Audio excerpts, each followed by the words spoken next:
Last time on Nani Talks. I'm not dedicating the rest of my free time to no dead live action. Hearts are coming out of chests and getting consumed. Sounds very much. To your goal, Yes! Chinese anime at the moment that's spoken in Mandarin, it's not hitting the same. The spotlight is just like the rest of them, always special, always nice. We're always trying to bring forward what's going on within the scene and also spotlight things that are happening in the culture. Today, we're bringing you a company that is within London. We're talking about the Line Animation. The Line Animation is more of a marketing company, from my understanding. That is right, and it's a marketing company.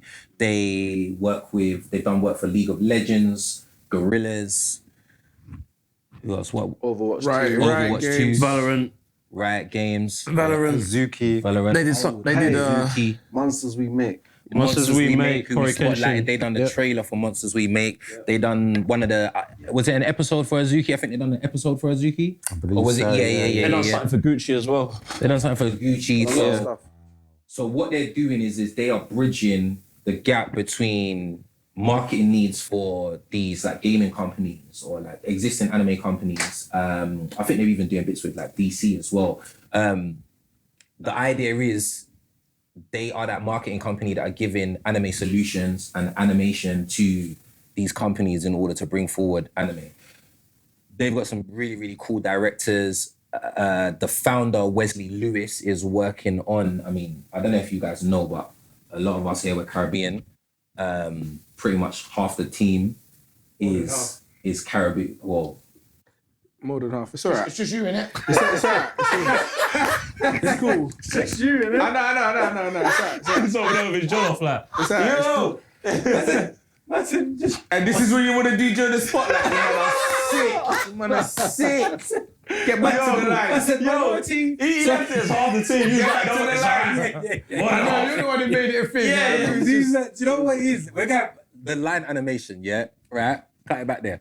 So Your thing keeps knocking on the mic. Just push the thing Understood. up. Yeah. Cool. Alright. So the Line Animation, they're doing what they're doing. We have Wesley Lewis as well, the founder of the Line Animation, and he is bringing through anime called the Grand Piton, which is a St. Lucian anime it's an anime in St. Lucia, which is super who would have thought that we would have got that? That's amazing. In our Crazy. time, That's it's crazy. amazing. to get that, you get me? We've got St. Vincent here, we've got St. Lucia, Jamaica. Do you get me? We got Ghana over there, you get me? Yeah. So, Nah, the black star over there, man. you get me? For my granddad, man, show me some love, man. So, Got more Ghana in me than you thought, man. But he sold me out 2 seconds ago. Tell you right, Let's not talk about selling out. right. But no, I want to see what he does with this Grand Piton. The work that we've seen from the line so far in terms of marketing, their work with Gorillaz and that, it's been super, super cool. Like, they know, you can see these guys, even though they're from London, they've got like animators from all over, I believe, but I think the core team is from the UK. They're London-based, like super, super cool. I've been following them for a little while. I think most of the team has been following what they're doing for a little while. And it's East London, to be precise, right? East London, to be precise. Yeah. I do think So it's right. It's East London. That's the best side of And they're London. definitely based in Definitely around. based, yeah. That's the best side of London. Huh? East London. You man are sick. What do you mean? You man are sick. I said East London. The best side of London. Wait. We're not gonna get into that. South London, wait. stand up, man. We're a family, yeah. South We're London. not, we don't deal with postcodes here, South yeah. London. No, have better than that for you, myself, yeah. South right? London, though. Listen, Croydon is we're the going Zoom. back to the fam. spotlight, let's yeah. get back to the spotlight. We don't do None of you man owning it, yeah? Yeah. It's the South London by itself. The live studios. Listen. So far, what do you guys have to say so far about what's going on with the line? So I think they're I impressive think what they it's do, man. phenomenal. I Yeah. think it's just like, again, we're breaking barriers here. Right. Yeah, it shows what can be done for sure, Yeah. man. It's so close to home. Not just the St. Lucia project, anime project, but the fact that they're based in London, right? It's inspirational, you know? And for all the creators here, all over the globe, it just means that these keys that are being held currently in one country are being shared, not taken away, but, you know, shared, right? And giving us all the opportunity to take part and play. So I think it's a great opportunity. It's definitely, as I said, it's getting harder to gatekeep. 100,000,000%. It's getting harder to gatekeep, and I love it. I love it. I want people to keep coming. All these studios need to keep coming, keep coming with sheer force, because it will happen, and we will be getting more. We're spotlighting everybody, everybody that is within the culture, outside of the culture. We're spotlighting you all. Trust me. So As long as you're doing good work. Yeah, you know what I mean? 100%. And it's coming from a place of quality and intent. 100%. Definitely be on the spotlight, man. 100%. Everybody's going to be getting their flowers. Once the flowers are deserved, everybody will be getting their flowers. And we have seen some phenomenal work. I see the culture that Azuki's been building and what the line done for them with their work. I think that was awesome. That was awesome. I looked into that. I loved it. The creative direction on that was awesome. Yeah, that was amazing. dope. Because I genuinely as well, I thought Azuki, their founder is Japanese, right? Their founder is Japanese. Crypto project, I think the majority of the team is is it American Japanese? Okay, cool. So again, I mean, they could have done that within America. They didn't have to come over to the UK, but they found themselves over in the UK, and I think that's super dope because again, it's within the crypto space, and that is a new space that's moving loads right now as well.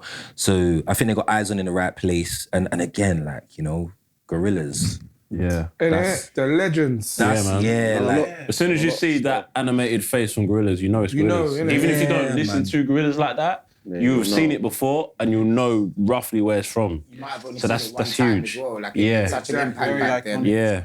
Iconic is the word. What League of Legends is doing as well, Yeah. to be on that as well. They've done some really, really iconic stuff. And I'll be honest with you, it's always I think I've seen more stuff come from someone. I'm who done that? And I've traced it back and I'm right, that was the line again. Listen, monsters we make. They're running you know again.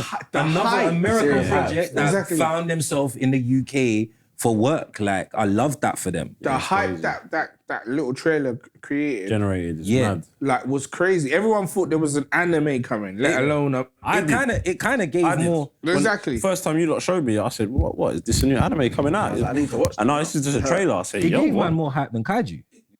Exactly. It gave man way more hype than Kaiju.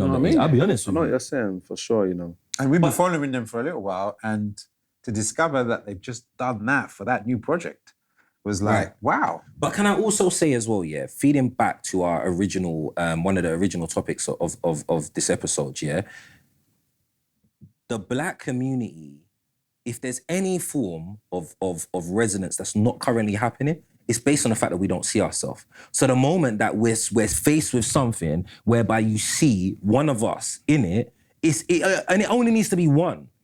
It gives a whole different perspective where you switch on, you're like, what's going on here? Yeah, when they're represented properly, right? Right, because you're seeing one of us dressed correct, look correct, hair done right. You're hold on a second, you didn't done me over with the freaking nose or the lips, That's why all the skin tone. or the skin tone. That's why Shout out Mr. Popo. That's why things like Moana and that, and when you see even just Disney doing certain things, and you seeing the actual hair bounce, and seeing the hair done properly, they're the ones that are shining. But the even the nuances within that though is my thing is don't pick us up when we're popping and then drop us when we're not. Yes. That's my only thing. With these companies, if you're gonna come in and do black, do black. But if the moment, again, because this is another thing as well, pay attention to what's going on, Trump has changed the whole laws of diversity and whatnot, right? So it's a situation where now diversity has been thrown out, diversity and inclusion has been thrown out. So now, what you have to pay attention to with every single company is Who's still representing us? Because who's still representing us is actually who wanted to represent us. Who's no longer representing us was only here for the consensus in order to use us during that Black Lives Matter, during all them moments that was cool, where we was popping, where we was it, and now all of a sudden someone says, guess what, guys, you don't even need to do that no more. If you don't still continue doing it, then it's like, all right, cool, we know our place now, but this is why I say it's important for us to have our own in the sense where we can't keep relying on, like, I can't rely on the next man to show me if I ain't willing to step up and show me myself. Do you see what I'm saying? I don't ever look to Disney to represent me because I understand that company's never been about us. Like, do you know what I'm saying? It's only done certain things on the basis that it's had to, like, you know, changing Little Mermaid, all of them things, like it's all become something that's topical. It's not actually been the subject matter, like, do you know what I mean? And I genuinely, if for me, if the creator didn't make them that way, don't change it. Yeah, no, I hear that. Don't change it. Like, I'm not interested in the tokenization of it. Like, forget about it. Like, this is why the line animation is important with how they represented the characters in that Monsters Remake trailer. 100%. Like, it's completely different. Like, I saw it and initially I was like, where's this? Where can I get it? How can I see more of it? Do you see what I mean? Because instantly I saw the character and I was like, this is us. This is me. I can see myself here, and I don't look like the typical rubbish that we all see. Village. Exactly. You know what I mean? We're not all from there. Yeah, sometimes the stereotype is funny, but it gets boring. It gets tiring. It does. Do you know what I mean? Put it this way. Coming to America 1 was dope, right? Coming to America 2, it's like, why for that? Dead. Do you see what I'm saying? So there's a time and a place for everything, and we're moved beyond that now. You can't make jokes of us now. Like, them jokes are dead now. Now it's a situation. I'll be honest with you. Like, them jokes now you're getting punched up for. The same jokes that you could have blied for, man, and got a laugh and a giggle. Now, man, I'm like, what we doing? So what I'm saying is, it's really, really cool to see what the land's doing, seeing something like what Wesley's doing, putting St. Lucia on, here for it. Overly here for it. And I think as well, like, there is, like, look at it like this, yeah? There is 192 countries globally, like 10,000 cities plus. Like, why are we staying in one spot? Thousands of friggin' anime, like manga and whatnot, yeah? We can't stay in one spot, man. We gotta show different cultures. We gotta show different vibes. We gotta show different elements of living, because that's how, like, everybody, like, I'm seeing this Peruvian anime pop out. Like, there's things happening. It's a new era, isn't it? Yeah, we're coming into a new era of anime. It's a new era. Very slowly, but we are coming into a new era. I think maybe in the next 5 years or so, you'll see a lot more from all different corners of the world. You know, like, now we're just kind of... Yeah, like Naniverse. 100%. And again, to everybody that's part of the line, like, keep doing what you're doing. We're a London-based company as well, and we're trying to do and elevate ourselves in the same way that you have. And we just want to say, like, well done.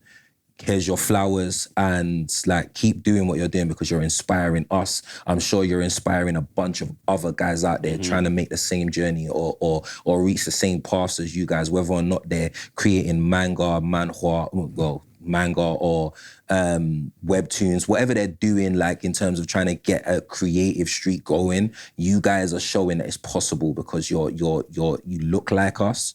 Firstly, you're from where we're from, and it's positive. To see one of the founders is St. Lucian, I think there might even be more than that, but I think the team is crazy diverse. There's so much diversity. Crazy in the team, diverse. So. Obviously, I mean, I'm heavily biased because I follow Wesley. I do follow quite a few of them, but, like, yeah, Wesley's the guy that I look into the most. So yeah, awesome. And they're also not just keeping themselves in a box in terms of their work. Like we just mentioned, they did stuff for Monsters We Make, which is an anime that's eventually going to come, I would like to think. And then they've done work for games like your Valorants, League of Legends, and then they've done stuff like mainstream stuff for Gucci, like you say. So they're not keeping themselves in a box. They're kind of doing all aspects, all different types of animation. They're not really just restricting themselves, which is very important, I think, as a company. You can't restrict yourself, so... And they're effective at it. That's the other thing. They're effective. Because without them, I don't know about the rest of you lot. I know a lot of you lot locked in different places, but for me, I wouldn't have known about Monsters We Make if it weren't for the line. And the way they portrayed it, because after that I started reading the manga, what they've got out so far, and the way that they've portrayed the trailer in comparison to the manga. Yeah, wicked. Yeah, man. It's dope. I'm really looking forward to it. So yeah, man, big up the line for sure. All right, so that's our spotlight. So before we end the pod, I've got a last question just to end it out, round it all up, right? So I used to love, I say I used to, I love mecha anime. You know, the Gundams and all of those big robots, someone in there piloting. Like I used to dream about that stuff, right? And that genre of anime kind of disappeared, right? It just kind of fizzled out. I'm wondering, could that ever make a comeback? Like, could that ever make a real comeback? In my opinion, only if we actually start making them suits. We're gonna make them. Yeah. No. All them kids that were watching Gundam and that back then are the ones, the serious ones, are making them. I mean, they made that one thing in Japan. They made that massive one, didn't they? It was like 30 foot tall or however big it was. But I feel like for me, the mecha thing, it was a massive, massive vibe in like the 90s into like the noughties, because it was like, that was the idea of futurism back then. But now we've kind of reached a point of futurism and it maybe hasn't gone as advanced as we thought it was. It's like mecha anime, like is it still popping? Like is it still viable? I mean, I share the same opinion as you. I think for me, when it comes to mech anime, I know about the Gundams, grew up seeing it, but it didn't captivate me like I feel like it might have you guys. For instance, I don't know, like I like mech. I don't like it being all about mech. For instance, not anime, but growing up watching Power Rangers, favorite part about it was when they jumped in the Megazords. You know what I mean? But would I want to see them in the Megazords all the time? No. So for me, there needs to be some sort of have a good balance, mix. man. Yeah. I think it was like Gundam back then was quite political. Yeah, I think that's the other like part story of it. captivated you. That was the barrier, you know. But I enjoyed it. But what I enjoyed the most was the mechs. You know, you go collect those things, right? You build them. Yeah. You know, I built them. I built like Gundam Wing. Some of the mechs out there I built. So it had that whole culture with it as well. Yeah, it did. That's right. And it probably was aired over a period of time that was quite political too. So it tapped into the general vibe at the time. I just think it just got a bit saturated. There was so much Gundam. There was only a few that there was Escaflowne and more. Then maybe there was another one that you saw. Like that was phenomenal. You know what? Neon Genesis, right? Evangelion. That was fantastic too. But there was only a few, but none of them like were as big as Gundam. For me, I didn't really watch Gundam like that. I'd seen a bit of it here and there, but the two that I actually locked in, because mecha wasn't really my thing. I'm like Slick, wasn't really my forte, but I watched Neon Genesis and I watched Gurren Lagann. Yeah. And those were the two that I really actually enjoyed. But past that, I didn't really enjoy the mecha vibe that much. Yeah, after a while, it gets oversaturated and it just disappears. So I don't know if it can be like I just predict the same for Isekai. It's just gonna get like oversaturated, and then we're just gonna move on to something else. Yeah. No, I hear that. Something to mention. I don't know. Some people might not like it. You guys might not like it, but Ninja Kuma. It was great before they introduced mechs. Nah, dead that. Dead that whole thing, man. You see the problem with Ninja Kamu, yeah? Ninja Kamu was like... From the time they introduced mechs, they lost me, I'm not going to lie. Nah, dead that. At that specific point, they had we me. agreeing there was a why for that? It was a why for that. That phrase is killing me, bro. Yeah, because we know what it's meant. Yeah. Bro's changing. It changes the whole definition of it. Why did they do that? There was no need for that. There was no need for that. Like, and it started off so well. That had scope to be the best anime of the year. No it had scope to be best anime of the year. I was so locked in until I started 3D mechas coming in. I was like, like, not only did they do it, not only did they introduce a mech, they introduced 3D mech. Like, are you okay? Because you know what? Okay? You know what? And the MC was on smoke before they introduced a mech. This is when He was on smoke. And then they didn't need to do it, and then they just threw it in there. The mechs changed the whole animation style of things. it's like jumping and starting. It just weren't necessary. Bro. How was you in the boardroom and said that was okay to do? Yeah, that was never the move. You could have never been in the boardroom and said, yeah.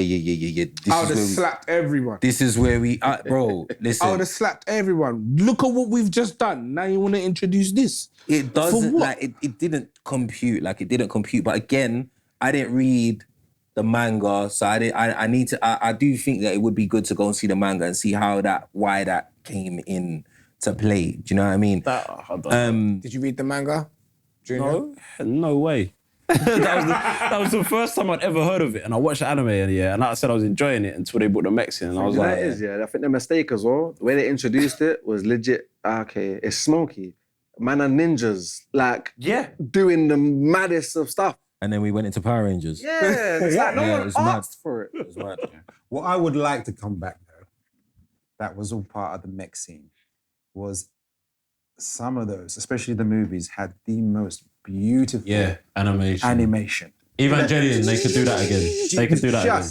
And it was all hand drawn. Yeah. Like, I need people to actually... When you're talking about them, in the 90s, they had something different. The guys controlling the suits. It's just phenomenal. That, for me, that is the golden age. From like, you go from the mid 80s right up until like 2000. That's like the golden age, man. Do you know what it was? It really is. For me, Gundam's franchising went from real serious to, oh, no, we're too serious. Let's like drop it right down and we're gonna go, into a whole different thing. And then now let's go Pokemon with it. Yeah, and then they started. And then it was all the build divers. And I get it, like, you're trying to tap into a younger age group. And then it started feeling like watching an episode of Gundam almost feels like I'm watching an episode of Beyblade. And I'm like, oh my, that is the perfect It is literally like that. And you're just like, and don't get me wrong, I mean, and this is how I think they've got it seriously wrong, yeah? My son is heavily, like my 5-year-old, heavily into mech. Like, he loves a robot. Yeah, you show him a robot and he's down for it. He won't watch Build Divers. You put Build Divers in front of him and he'll try to, he'll part you off. He'll literally be like, no, forget that. But the original Gundam, he's sitting there watching it. Like, he's sitting there watching it, and as soon as you're seeing the Gundam touch stage, he's locked in. He's even there for the story. Yeah. Like, and I'm just like, and that to me tells me that they've missed the plot with it, because it was never supposed to be Pokemon. Like, it was never supposed to be Beyblade. It was never supposed to be that kind of vibe. So I think that, and again, mech is like, it's a particular artist. Like, I feel like there's a particular artist, because me as like a character designer, like trying to draw something mech, like it's a total different style of like art. Like, you have to have a different mind for intricacy and the way, like, you're gonna put together the system of it. Like, you like it on the outside, it might look like you've got all these wires and that interconnecting and whatnot, and it just kind of looks random. But when you actually if you just go to try to do it like that, it doesn't work. It doesn't work like that. Like, these guys actually, they're connected. Like, it looks like it works. Like, they do. When you've got somebody that can do mech, it looks like they could build that if they wanted to. Like, do you know what I mean? Like, architecture, innit? Yeah, it's like architecture. Right. They've literally got, you can tell this guy's got the blueprint for this. He's got the blueprint for it. Like, do you know what I mean? And again, they built one. Yeah, this man built one in Japan. Yeah. And it was wham, bro. It was like 30, 40 feet tall. So they know how to do it. Show them the reference. They really do. I'm going to bring it up. This is not what they built in Japan. I need one. Listen. I need one. But yeah, I do think... was killing me. There was it a game or an anime, or was it both? Zone Enders. Oh! That was phenomenal game. Was it a game? Oh. Listen. He's just you back. Listen. Zone Enders. I'll be honest with you, yeah. If they come out with an anime like Zone Enders, I'm locked in. Have you ever played Zone Enders? I've never played that. I've seen the game. I've never played it. Zone Enders was really. When did that come out for the people? We're talking like maybe 1996. Can we get a quick Google 2000? Yeah, we'll bring it up here, Zone Enders. Yeah.